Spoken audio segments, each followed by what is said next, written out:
विघ्नाला तो उत्तर देणारा परमेश्वर आहे. आणि आता परमेश्वर जो आहे तो जिवंत परमेश्वर आहे आणि तो आपली प्रार्थना ऐकतो. त्याला कान आहे आणि त्याला सामर्थ्य आहे आपल्या प्रार्थनेचे उत्तर देण्याचं. आणि आज आपण अशीच एक परिस्थिती पाहूया, या परिस्थितीमध्ये बरेच वेळा आपणही असतो.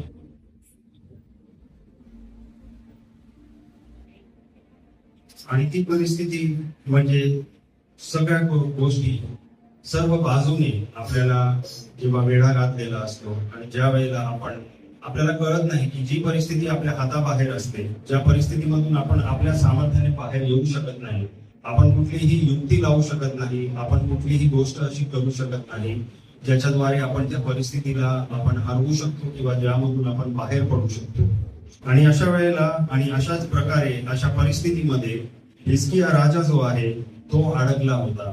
आणि हिजकिया राजा ह्याला तो यरुशलेमेमध्ये होता आणि त्याला जेव्हा सन्हेरीब राजा जो अशुराचा राजा आहे त्याने जेव्हा पूर्ण यरुशलेम नगरालाही वेढा घातला होता, त्यावेळेला हिजकिया राजा जो आहे तो यरुशलेम सोडून गेला नाही.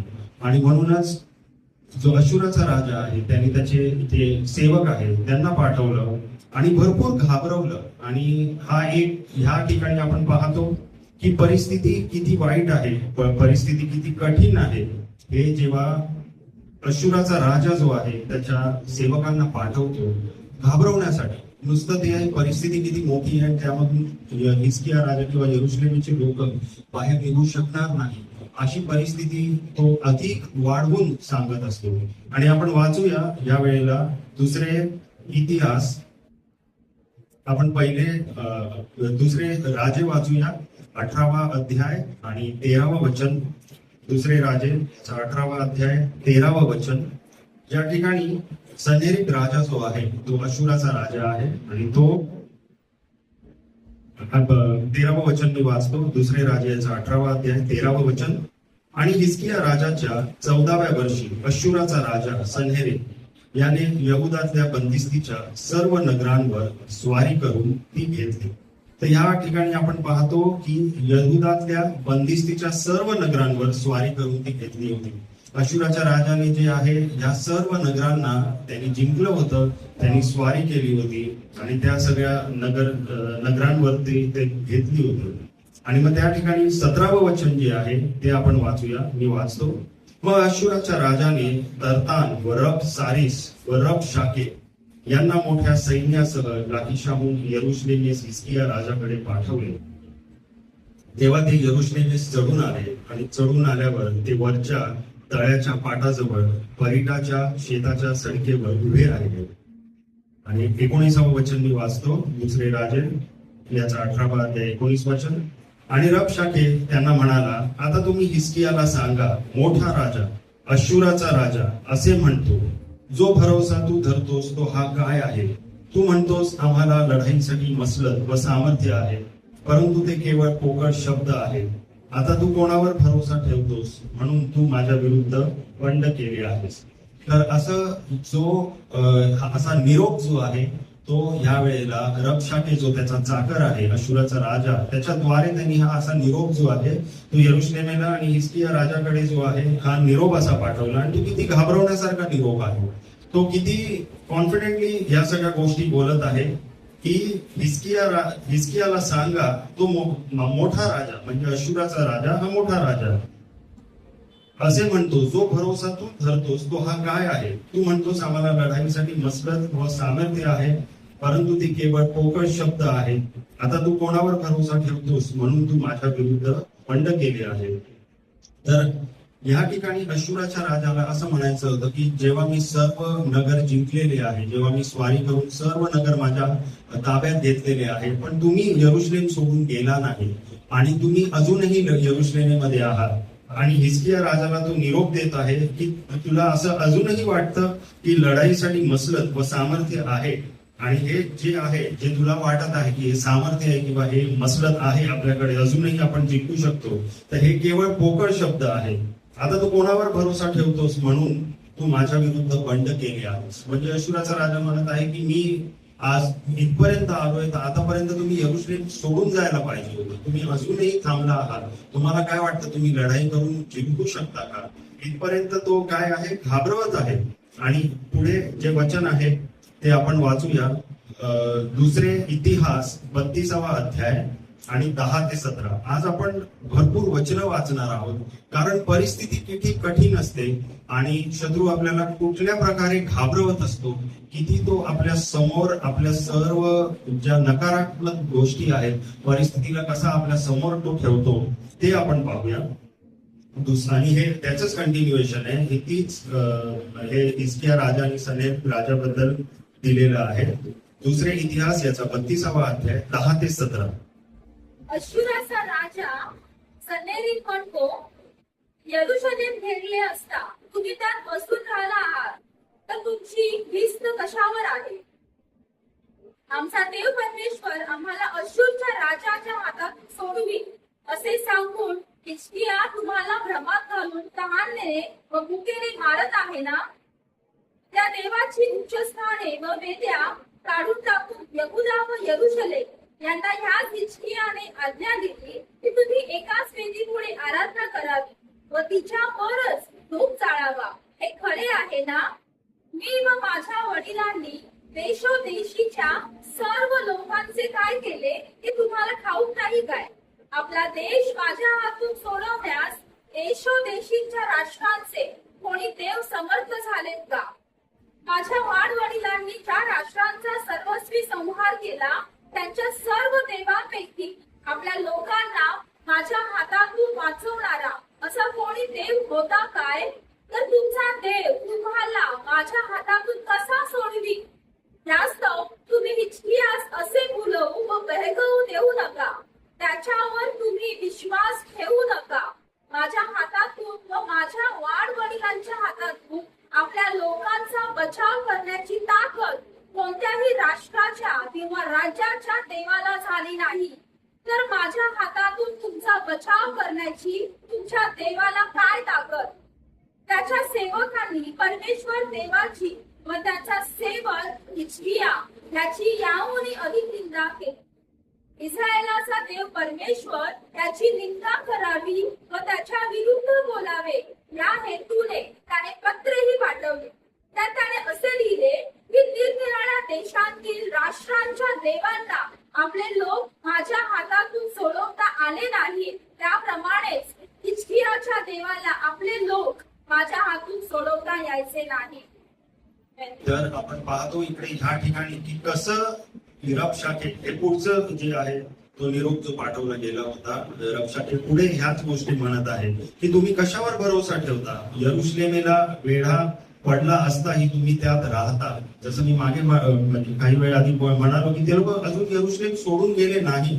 अशुराच्या राजाला ह्याच गोष्टीचं जे आहे राग आला असेल किंवा आश्चर्य वाटलं असेल की आता मी सगळ्या लढाया जिंकलो, माझ्याबद्दल ह्यांना माहिती आहे, मी एकही लढाई हारलो नाही कोणताच. आणि इथे पुढे म्हटलेले आहे कुठल्याच देवाने त्या राष्ट्रांना त्या नगराला माझ्यापासून वाचवलं नाही. आणि त्या आपण जेव्हा पाहतो की जुन्या करारामध्ये जेव्हा कोणत्याही राष्ट्राला किंवा नगराला जिंकलं जातं, तर त्या नगराचा जो देव आहे, ज्या देवाला ते मानतात, तो देव जो आहे त्याला हरवल्यासारखं आहे. तर इथे तो म्हणत आहे की असा कुठलाच देव नव्हता ज्यांनी त्या नगरांना किंवा राष्ट्रांना माझ्यापासून वाचवलं. तर तुम्हाला काय वाटतं की हा आता हिजकियाचा राजा जो ज्या देवावर तो विश्वास ठेवतो आणि त्याच्यावर विश्वास ठेवून तुम्ही त्याचं ऐकत आहात, तो तुम्हाला वाचवू शकतो? तो इथे पुढे म्हणत आहे की हिजकियावर पण जसं म्हटलं जातं की हिजकिया राजा जो आहे तो यहोवावर विश्वास ठेवून तिकडेच होता आणि त्यांनी सर्व लोकांनाही सांगितलं की यहोवावर विश्वास ठेवा, तुम्हाला यरुशलेम सोडून जायची गरज नाही, यहोवा आपल्याला सोडवेल.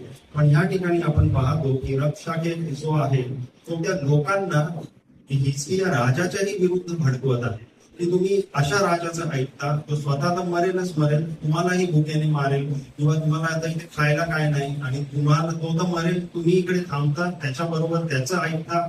ज्या देवावर तो विश्वास ठेवतो त्या देवावर तुम्ही विश्वास ठेवता, तर तुमचं पण तेच होणार जे त्याचं होणार आहे.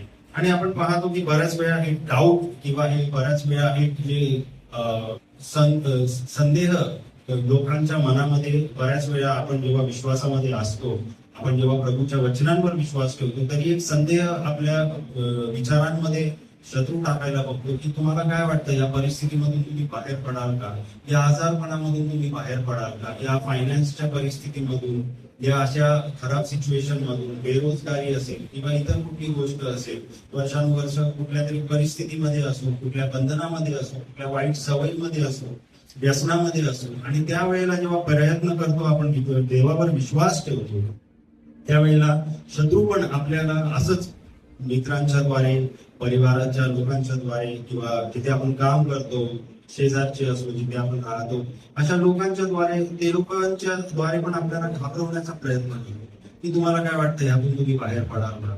इतिहासामध्ये जसं इकडे म्हटलेलं आहे की आधीच्या लढाया जे तो लढला, अशुराचा राजा जेव्हा लढला तो सर्व लढाई जिंकला. कुठलंच राष्ट्र जे आहे किंवा त्या राष्ट्रांचा देव जो आहे तो माझ्या हातातून सोडवण्यात थोडे तरी समर्थ होते काय, असं तो म्हणत आहे. म्हणजे काय याचा कॉन्फिडन्स आणि काय तो घाबरतोय की आधीच्या राष्ट्रांना ज्यांना मी जिंकलेलं आहे त्यांचा देव त्यांना सोडवू नाही शकला, तर तुमचा देव कसा तुम्हाला सोडवेल. हे इतिहासामध्ये बऱ्याच वेळाला शत्रू आपल्याला दुसऱ्यांच्या बद्दल पण जे निगेटिव्ह असतं की हा असा व्यक्ती होता, त्याला पण असाच प्रॉब्लेम होता, तोही अशामधूनच जात होता आणि मग त्याच्याबरोबर किती वाईट झालं, आणि तेच आपल्याला तोही सांगतो की शत्रू दाखवत त्याचं झालं आपल्यालाही. कोविडच्या वेळेला पण आपण बघतो की किती घाबरलो होतो आपण, इतरांच्या बद्दल नुसतं ऐकूनच आपण किती घाबरलो. याला असा त्रास झाला, त्याला तसा त्रास झाला, याला इथे ऍडमिट केलं, याचं ऑक्सिजन एवढं कमी झालं, आणि मग आपल्याला जरा घरामध्ये बसल्या बसल्या दम लागला तरी आपण घाबरायचो. अशी परिस्थिती जी आहे हे शत्रू आपल्या जीवनामध्ये आणतो की प्रभूवर विश्वास आपण जेव्हा ठेवतो तो त्या विश्वासामध्ये डगमगायला आपल्याला तो पाडायला बघत असतो, आणि तो आपल्याला आपल्या परिस्थितीकडे बघून ती किती मोठी आहे, हे आजार पण आपलं किती मोठं आहे ह्याकडे लक्ष द्यायला लावतो. पण आपण जेव्हा पुढे पाहतो 16वं वचन काय सांगतं, आणि त्याचे चाकर यहोवा देव याच्या विरुद्ध व त्याचा सेवक हिजकिय्या याच्या विरुद्ध आणखी अधिक बोलले, आणि यहोवा इस्रायलाचा देव याची निंदा करायला व त्याच्या विरुद्ध बोलायला त्याने पत्रे लिहिली. त्यात तो म्हणाला, देशातल्या राष्ट्रांच्या देवांनी आपल्या लोकांना माझ्या हातातून सोडवले नाही, त्याप्रमाणेच हिजकिय्याचा देव आपल्या लोकांना माझ्या हातातून सोडवणार नाही, असं तो ठामपणे म्हणत आहे. असं तो म्हणतो की जसं इतर देवांनी त्याच्या लोकांना सोडवलं नाही, तर यरुशलेमेमध्ये जो देव आहे ह्या राष्ट्रातला देवही ह्या लोकांना सोडवणार नाही. हिजकिय्याचा जो देव आहे आपल्या लोकांना माझ्या हातातून सोडवणार नाही, असं तो म्हणत आहे. म्हणजे किती ह्या वेळेला, आणि हे सगळं जे काय म्हणतात बॉर्डर जी असते यरुशलेमच्या नगराची, तिकडे ते सगळे लोक उभे होते रक्षके. त्या ठिकाणी जेव्हा तुम्ही दुसरे राजे 18 आणि 19वा अध्याय वाचाल आणि दुसरे इतिहास 32 हा अध्याय जेव्हा वाचाल तर तुम्हाला पूर्ण कळेल. मी आता शॉर्ट मध्ये सांगत आहे, पण हे लोक त्या नगराच्या वेशीजवळ येऊन या सगळ्या गोष्टी जोर जोरात सांगत होते. बरेच लोक तिकडे जे तिकडे पहारा देत होते ते सर्व या गोष्टी ऐकत होते. म्हणजे त्यांचं मन किती घाबरलं असेल त्यावेळेला की आता अशुराचा राजा एवढा जवळ आलेला आहे आणि तो आता आपल्यावर हल्ला करणार आहे, आणि कोणत्याच देव त्याच्यापासून त्या राष्ट्रांना वाचवू शकला नाही, आणि आता आपल्याकडे तो आलेला आहे, आपल्यावर आता पुढचा हल्ला हा तो आपल्यावरच होणार आहे. इतकं ते सगळे हे सगळ्या गोष्टी ऐकत होते. आणि एवढं सगळं होत असताना आपण पाहतो हिजकिय्यापर्यंत जेव्हा हा निरोप पाठवण्यात आला, दुसरे राजे याचा 19वा अध्याय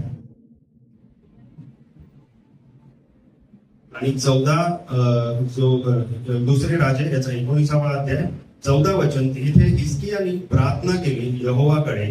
14 ते 19 इथे आपण पाहतो की त्यांनी पत्रे पण लिहिली. म्हणजे जे जे वाईट गोष्टी त्यांनी म्हटल्या त्या पत्रामध्ये त्यांनी लिहून हिजकिय्या राजाकडे पाठवलेल्या आहे. आणि मग हिजकिय्या राजा काय करतो, तो प्रार्थना करतो, आणि हिजकिय्याने जासुदांच्या हातातून ते पत्र घेऊन वाचले. मग हिजकिय्याने वर यहोवाच्या घरात जाऊन ते यहोवा पुढे उघडून ठेवले. आपण पाहतो की हिजकिय्याने काय केलं, ते जासूद ते पत्र घेऊन आले होते. ते पत्र घेऊन त्यांनी न घाबरता, काही न करता, तो सर्वात पहिले काय करतो, ते पत्र घेतो, वाचतो, आणि यहोवाच्या घरात जाऊन ते यहोवा पुढे उघडून ठेवले. आणि तो त्यावेळेला प्रार्थना करतो. तेव्हा हिजकिय्याने यहोवा पुढे प्रार्थना करून म्हटले, हे यहोवा इस्रायलाच्या देवा, जो तू करुबांच्या वरती राजासनी बसतोस, तो तूच मात्र पृथ्वीच्या सर्व राज्यांचा देव आहेस. तू आकाश व पृथ्वी निर्माण केली. हे यहोवा, तू आपला कान लावून ऐक. हे यहोवा, तू आपले डोळे उघडून पहा. आणि जी वचने सन्हेरीबाने जिवंत देवाची निंदा करायला पाठवली आहे ती ऐक. आता ह्या ठिकाणी हिजकिया जो आहे प्रभूची स्तुती करत आहे. तो लगेच घाबरून काही बोलत नाहीये. तो किती म्हणजे तो बोलतो की तू करूबांच्या वरती राजासनी बसतोस. त्याला त्याच्या देवाची, त्याला त्याच्या यहोवाची ओळख आहे. त्याने वचनं वाचलेली आहे. त्याला माहिती आहे की परमेश्वर जो आहे तो करूबांच्या वरती राजासनी बसतो. तूच मात्र पृथ्वीच्या सर्व राज्यांचा देव आहेस. इथे देव कोणता महान, कोण सामर्थ्यशाली देव ह्या मध्ये रक्षाटे येऊन सांगतो की कुठलाच देव वाचवू नाही शकला. आम्हापासून कोणत्याच देवाला त्याच्या लोकांना वाचवता नाही आले. पण ह्या ठिकाणी हिजकिया काय बोलतो, तू सर्व राज्यांचा देव आहेस. म्हणजे सर्व देवांच्या वर तू सर्व राज्यांचा देव आहेस. तू आकाश व पृथ्वी निर्माण केली. हे यहोवा, तू आपला कान लावून ऐक. हे यहोवा, तू आपले डोळे उघडून पहा. आणि जी वचने सन्हेरीबाने जिवंत देवाची निंदा करायला पाठवली आहेत ती ऐक.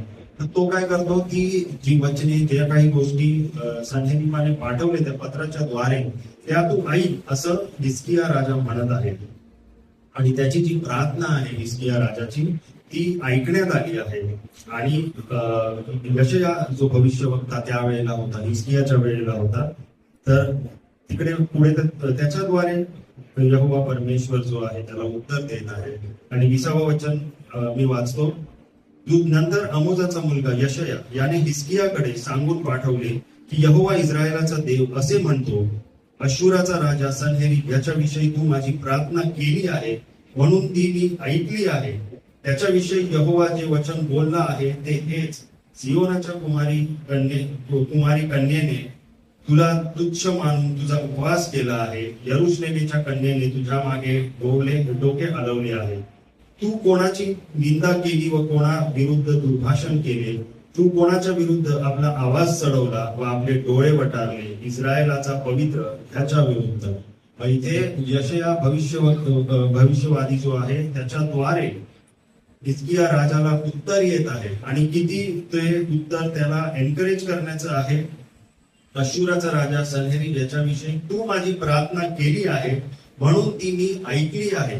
आपला परमेश्वर जो आहे तो प्रार्थना ऐकणारा परमेश्वर आहे. आणि त्याचं सामर्थ्य आहे की तो उत्तर देतो. आणि त्याने उत्तर दिलेलं आहे. तो म्हणतो ती मी प्रार्थना ऐकली आहे. आणि ती प्रार्थना जी ऐकली, जसं हिजकिया राजा तिकडे म्हणाला की तू बघतोस की त्यांनी कशा रीतीने तुझी निंदा केलेली आहे. यहोवा परमेश्वर म्हणतो, तू कोणाची निंदा केली व कोणा विरुद्ध दुर्भाषण केले. तू कोणाच्या विरुद्ध आपला आवाज चढवला व आपले डोळे वटारले. इस्रायलाचा पवित्र ह्याच्या विरुद्ध. म्हणजे तो म्हणत आहे की मी कोण आहे. परमेश्वर त्याची ओळख करून देत आहे की त्याने कोणाविरुद्ध आणि कोणाची निंदा व दुर्भाषण केले आहे. आणि आपण पुढे पाहतो की अश्शूरी सैन्यांचा नाश व सन्हेरीब राजाचा वध. या ठिकाणी आपण पाहत आहोत की यहोवा परमेश्वर त्याचा एकच दूत जो आहे तो पाठवतो. तर त्या दिवशी आपण ऐकलं डिसायपलशिप मीटिंग मध्ये 35वं वचन जे आहे, दुसरे राजे याचा 19वा अध्याय 35वं वचन.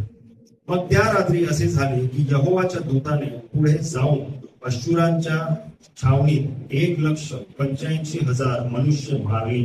आणि पहाटेस लोक उठले तेव्हा पहा त्यांची सर्व प्रेते पडली होती. नंतर अश्शूराचा राजा सन्हेरीब निघून गेला व निनवेस परत जाऊन राहिला. आपण पाहतो या ठिकाणी की जे इतकं तो म्हणत होता, इतकं त्यांनी निरोप पाठवला होता यरुशलेमेला घाबरवण्यासाठी, सर्व करण्यासाठी. पण ह्या ठिकाणी आपण पाहतो की जेव्हा प्रार्थना केली आणि जे प्रार्थनेचं उत्तर यशया भविष्यवादीच्या द्वारे त्याला मिळालेलं आहे. आपला परमेश्वर जो आहे तो प्रार्थना ऐकणारा आणि सामर्थ्य ठेवणारा. त्याच्या एका दूताला त्याने पाठवलं. मोठं सैन्य त्याने पाठवलं नाही तो किंवा काही नाही. एका रात्रीमध्ये एका दूताने जाऊन 1,85,000 अशा त्या सैन्याला त्याने मारून टाकलं. आणि जेव्हा बाकीचे लोक सकाळी उठले त्यांची सर्व प्रेते पडली होती, ते घाबरले आणि अशुराचा राजा जो आहे सनेरीब हा निघून निन्वेस परत गेला. म्हणजे रात्री कोण आलं त्यांना माहिती नाही. त्यांना असं वाटलं की मोठ्या सैन्याने आपल्यावर हल्ला केला, रात्री आपण झोपलो होतो, पण त्यांना माहिती नाही की एक दूत, बस एकच दूत जो आहे तो यहोवा परमेश्वराने पाठवला आणि तो 1,85,000 मारणारा.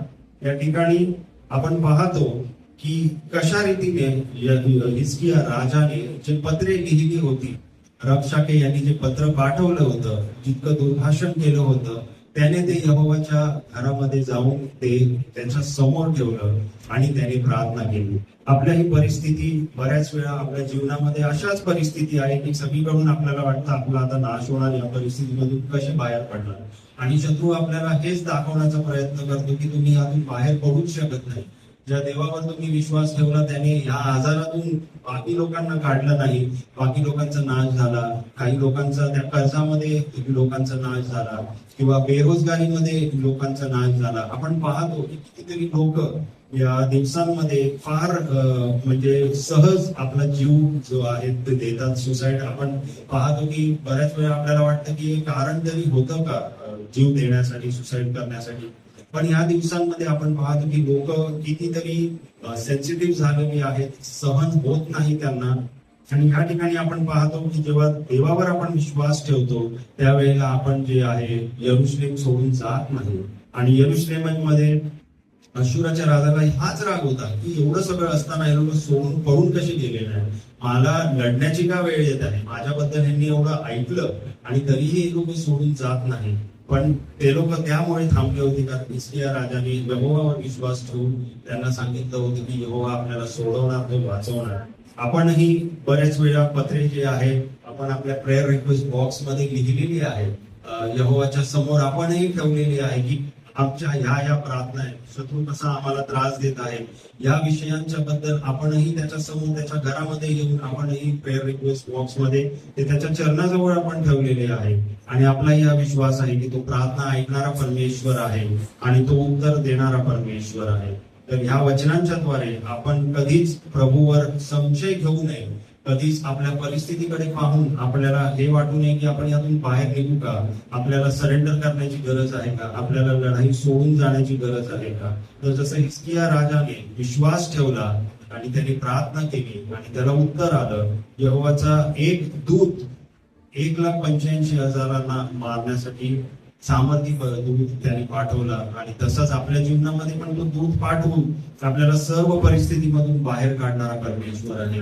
कुठलीच अशी परिस्थिती नाही ज्यातून तो आपल्याला बाहेर काढू शकत नाही. आपल्याला विश्वासाने त्याच्यावर अवलंबून राहायचं आहे आणि आपल्याला जी आपण प्रार्थना केलेली आहे, जे रिक्वेस्ट आपण त्याला केलेली आहे, त्याचं उत्तर तो आपल्याला देईलच देईल, हा विश्वास आपल्याला करायचा आहे.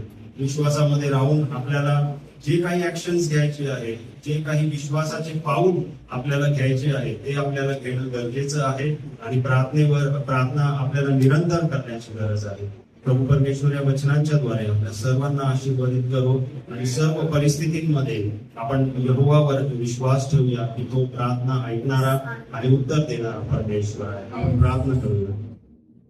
हालेलुया. धन्यवाद करतो प्रभू, आजचं हे वचन तू आम्हापर्यंत पोहोचवलेलं आहेस प्रभू. आम्ही सर्व कुठल्या ना कुठल्या परिस्थितीमध्ये आहोत प्रभू, जसे हिजकिया राजा आणि त्याची लोक होते प्रभू. सगळीकडून वेढा घातल्यासारखी आमची परिस्थिती आहे, कधीही आमच्यावर हल्ला होईल प्रभू, अशी आमची परिस्थिती आहे. आणि आम्हालाही वाटतं की आम्ही ह्यातून बाहेर कसे पडू आणि कोण आम्हाला वाचवणार, कोण आम्हाला सोडवणार प्रभू. इतरांच्याकडे जेव्हा आम्ही पाहतो, इतरांचं झालेलं जो त्रास आहे त्याकडे जेव्हा आम्ही पाहतो तर आम्ही विश्वासामध्ये डगमगतो प्रभू. पण आमचे नेत्र कायम तुझ्याकडे लागावे, आम्ही प्रार्थना सतत निरंतर करत राहावी प्रभू. आणि आमचा विश्वास आहे की जे प्रार्थना व विनंत्या आम्ही तुझ्या समोर ठेवलेल्या आहेत आणि प्रभू जे विश्वासाची पावलं आम्ही उचललेली आहेत प्रभू, विश्वास करून आम्ही आमची लढाई जी आहे ती सोडलेली नाही, तर आम्ही लढत आहोत. आमचा विश्वास आहे की तू तुझ्या दूताला पाठवशील आम्हा प्रत्येकासाठी आणि आम्हाला तू बाहेर काढशील हरेक परिस्थितीमध्ये. आमचे शत्रू आमच्यापासून दूर पळून जातील प्रभू, त्यांची दाणादाण करणारा आमचा परमेश्वर तू आहे. हे वचन आम्ही आज आमच्या हृदयामध्ये ग्रहण करतो प्रभू, आणि तू आम्हाला सोडवशील आणि तू आम्हाला हरू देणार नाही, तू आमचा नाश होऊ देणार नाही, हा विश्वास आम्ही करतो प्रभू. येशूच्या सामर्थ्य नावामध्ये मी मागत आहे. आमेन.